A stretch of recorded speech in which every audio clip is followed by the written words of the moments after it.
Hello, friends. Those back pages here. I hope you, your loved ones, your friends, and family are all well and safe during these crazy times. It is now day 39 without sports as I'm recording this. It's Tuesday, technically, here in New York, so I hope on Sunday you're able to see the first 2 episodes of The Last Dance and enjoyed them as much as I did. I will not provide any spoilers. But I did want to talk about a few things tonight. And before I get to the subject of the title of tonight's episode, what makes this card great? The question mark on the end. Because it's just my opinion. And my opinion only. It's not stated as fact, it's stating it as my opinion. Everyone's opinion varies, especially on this particular subject, which we're going to go into in a little while. But first, I've seen a lot of chatter about people saying, "Oh my goodness, I can't believe how much such and such base card is selling for. I can't believe how much Jordan's base card is selling for. I can't believe a PSA 10 Griffey rookie, Upper Deck rookie is now over $1,000. I can't believe this. I can't believe it. I can't believe it. I can't believe it." Well, why that is, everyone has their own theories, and everyone's right and everyone's wrong. That's the way of life. Well, what you see here is in America a $20 bill. Good for $20 in the United States of America. For pretty much, I don't know the percentage, but a very large percent of Americans are getting 60 of these from the U.S. government in a stimulus check issue. With the shutdown and everything being closed, they want you to take your 60 of these and spend them however you like. Pump it back into the economy. 60 of these. So, obviously that is influencing some people's decision making when it comes to what to buy. And in the case of Michael Jordan, there's been a lot of hype about the documentary coming out, people discovering or rediscovering Michael Jordan and the 90s Bulls teams that won 6 times in the 90s. So who are we to say what people should be spending their money on? It's not our right to tell somebody. We can guide them. Most of you guys listening to this have the knowledge, and I do hope you're sharing your knowledge. And let somebody know it's probably in their best interest not to spend X amount of dollars on Y card, whatever that card may be.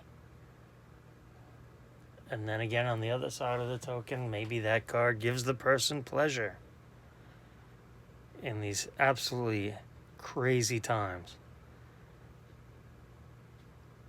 And if they want to spend their money that way, good. Makes them happy, good. If it brings them joy, fantastic. If we collect things we enjoy and bring us joy, no matter what happens in the future, that is a good thing. If we all spend our time concerned about, well, what's that worth? What is that worth? What is this worth? It's just going up in value. Well, then it's not going to end well. Collect long enough and you'll cover all the bases. Remember, it's a marathon and not a sprint. Some of us have been collecting for a long time, and we are fortunate enough to have what we have. Another topic I wanted to go over a little bit is that I've seen somebody recently say that Frank Thomas's first 8 years in the majors were much better, or made him a better, I don't remember how they worded it, better than Mike Trout's first 8 years.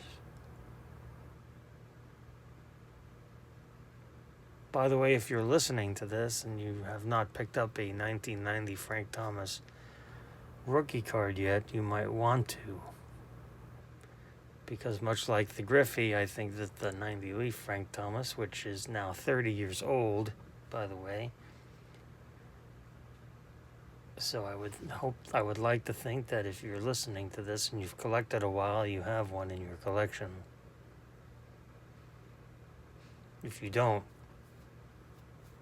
now it's April 21st, 2020. I'm going to guess in a future date from this date of this video, it will be worth more. So now you know.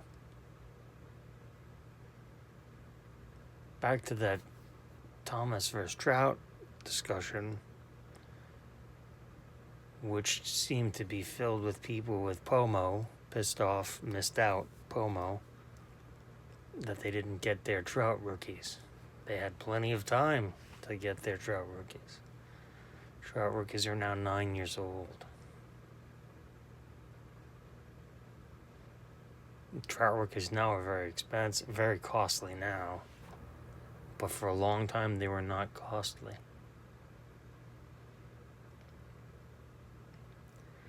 So anyway, comparing any two players, really, a player X to player Y, is kind of silly. Because like religion, politics, and third-party grading, you're not going to change somebody's mind. Present your case the best you can, makes you feel better. You're not going to change somebody's mind. And when this boils down to sports cards, there's really no reason you shouldn't have any Frank Thomas rookie that you want. Maybe it's not in the gem mint graded variety that you prefer, but you can still go out and buy a Frank Thomas Leaf rookie, or Topps, or Donruss, or Fleer. So keep that in mind. So, I think that covers all the bases as far as that goes. And again, if you're watching this in the future, past, whenever we, as a society, get through this whole coronavirus thing, and we will get past this,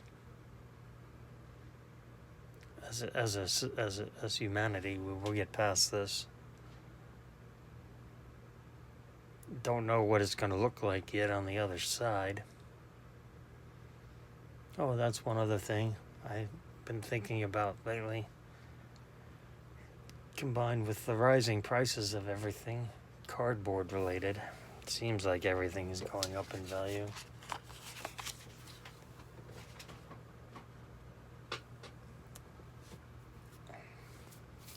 Maybe, just maybe, and it'll be good to have this on video, because somebody might be listening to this in 10 years and like, who's that babbling idiot? But maybe, just maybe, we as a society now have had pretty much pretty much ease of internet access for 25 years now. So pretty much AOL went unlimited in 1995. So your average schmo like myself could just sign up for a monthly subscription fee at the time and get unlimited dial-up access. Google that if you've never heard of it, or whatever the future version of Google may be. But anyway, that, the internet age really changed everything as far as collectibles go. You opened up the world to your collectibles, buying and selling, collecting. If you lived in New York and you were opening Topps packs and you pulled a Seattle Mariner, you weren't stuck with it anymore. Sure, back in the day you could probably move it, but it would be a little difficult because everything was regional. Not everything, but for the most part it was, your local teams were a heck of a lot more popular than from somewhere else. So maybe with this whole pandemic thing, and when we get to the other side of it, we'll have a place where tangible items hold a greater appreciation to them. Basically cards. Physically having the cards. Versus an online thing like currency. In the future, someone could say, oh, I have this Trout Topps 3D, which you can't appreciate on the internet. And the other person will say, oh, I have 1,000 stocks of whatever it may be. Well, that's great. You have 1,000 stocks of whatever it may be. But what are those? They're not tangible. We're not going to get into a whole debate about stocks and whatnot, but you see what I'm saying. You have a physical item, you have possession of it, versus. So maybe that has something to do with it. Maybe we see that, coming back to life. This is the 2019 Topps Sapphire with no blue in it whatsoever, so it just looks like an atomic refractor. It's damn shiny and fantastic card. Proud to have it in the collection. Both of these were online exclusives. Kind of what I'm getting at for tonight's debut of what makes this card great.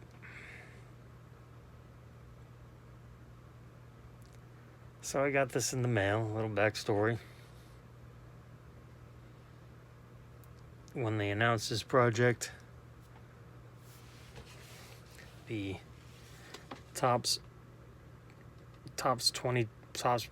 Project 2020, I didn't have any interest in it. I was probably one of the first vocal people against it. And, well, now I own this one. So, basically what this project is, if you're unaware, I will go over it briefly. Topps picked out 20 of their cards from their entire repertoire from 1952 cards, baseball cards. So it doesn't include 51. So 1952 until now. Well, technically, 2020. Project 2020. Now, it has a couple meanings. It's the year 2020. And they picked out 20 cards. The set number of cards, 20. And then they picked out 20 artists. to do their own personal rendition of those 20 cards. Now, these come out two per day, Monday to Friday, usually around 1 p.m. Eastern. So that's 10 a week for the pretty much there's 400 cards in the set. Now, these are not cheap. They are, to buy one copy, it's $19.99, free shipping, you pay tax.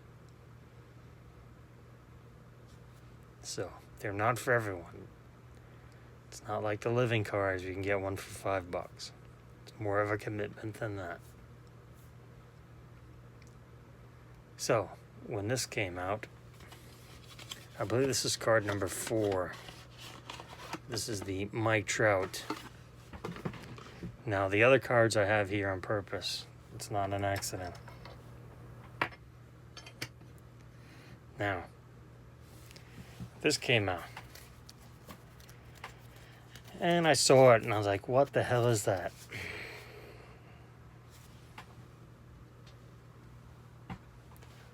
It's like, well, I'm not buying that. I'm not spending $20 on that. That's just not my style. Not my style. The back gives you a little, if you want to pause it, it gives you a little, tells you about the project a little bit. Tells you about the artist.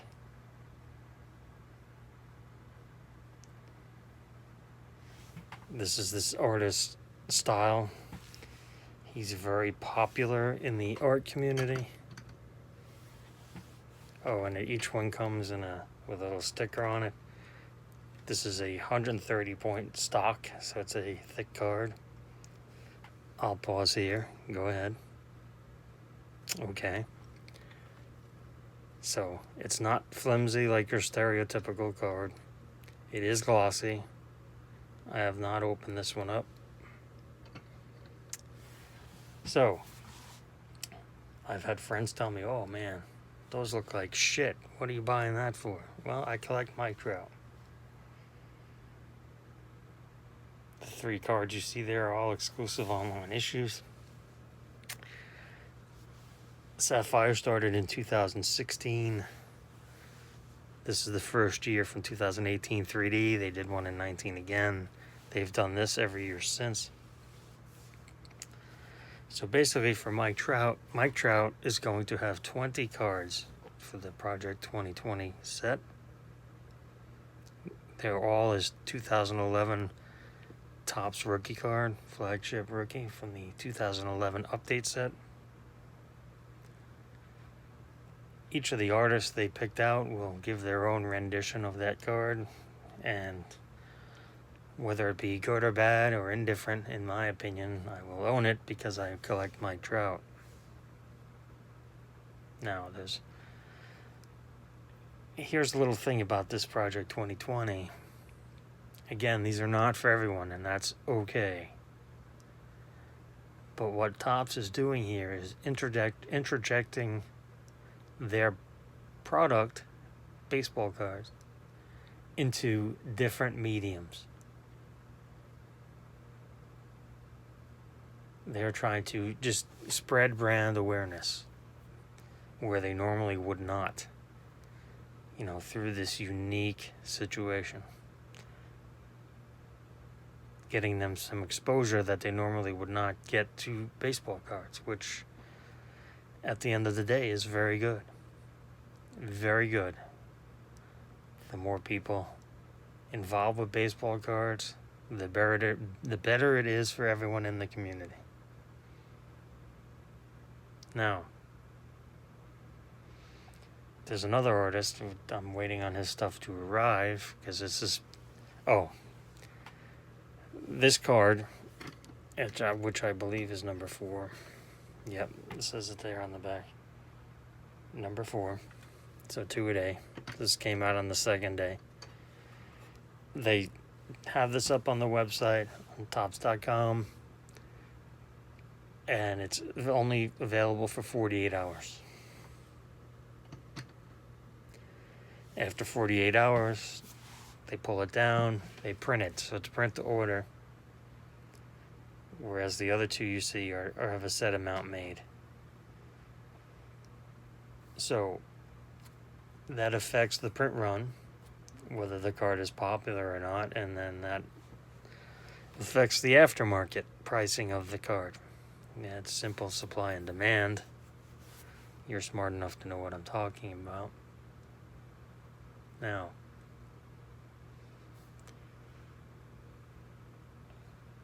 again, these are not going to be for everyone, and that's okay.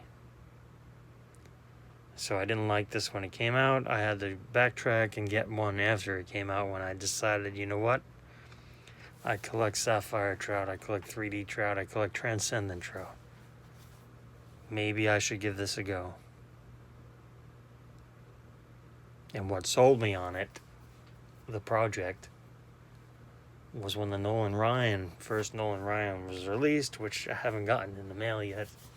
I don't think anyone has at this point, because with Corona, it's affecting printing, I believe, and everything is slower than it normally is. The mail is slower than it normally is.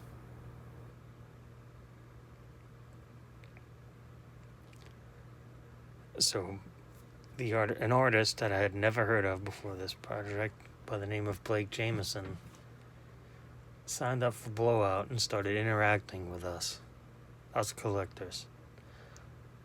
Talking about the product, talking about just shooting the breeze, which, it's just great to see. It's in these times when people are quarantined and not allowed to go outside. To put it frankly, what else are these artists going to do? So it's only smart to interact and to spread their knowledge, and for them to keep learning as well. So I happen to like Blake's rendition of the 69 Topps Nolan Ryan, and you can see all 20 different cards on eBay, of course, but on Topps.com you can see the 20 cards that they selected. What they could have, what they should have, that's, like everything else, is open to debate. But, with Blake's interactions and whatnot, it really got me excited. And it's really gotten me on board, and that was one of the things that made me say, you know what, I'm going to collect the Trouts. So, I hope you learned something, and if you're still hanging in there, I appreciate it. I know this one ran a little bit long, but it's something I wanted to get out there, and, like Nate and I have discussed, and I feel good speaking for him that, it's good to get this stuff on record, because we are going to get through this. And it'll be good to have to go look back at in 5-10 years. And just the mindset of how we're doing during these times.